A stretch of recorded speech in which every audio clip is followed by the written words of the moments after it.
عبادت سجدوں اور تسبیحوں کا نام نہیں۔ سجدے، قیام، رکوع اور تسبیح بندگی کی علامت ہیں، مگر عبادت کے اور بھی کئی رنگ ہیں۔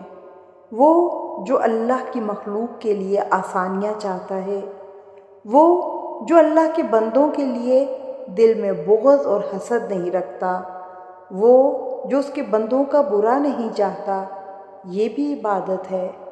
ہر چڑھتے دن کے ساتھ اللہ کی حاصل کردہ نعمتوں پر شکر ادا کریں، اس سے نعمتوں میں برکت اور شکر پر دوام حاصل ہونے کے ساتھ اللہ کی رضا نصیب ہوتی ہے۔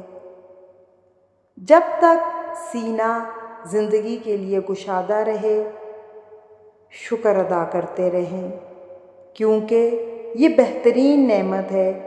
امام ابن قیم رحمہ اللہ فرماتے ہیں، بے شک جب دل خراب ہو جائے تو آنکھ خراب ہو جاتی ہے اور کان اور زبان بھی۔ امام ابن قیم فرما رہے ہیں کہ دل تمام اعضاء کا بادشاہ ہے۔ جب دل گناہوں، خواہشات یا غفلت سے بگڑ جائے تو اس کا اثر انسان کے دیکھنے، سننے اور بولنے سے ظاہر ہوتا ہے۔ پھر آنکھ حرام دیکھتی ہے، کان حرام سنتا ہے اور زبان حرام بولتی ہے، کیونکہ ان سب کو حکم دل سے ملتا ہے۔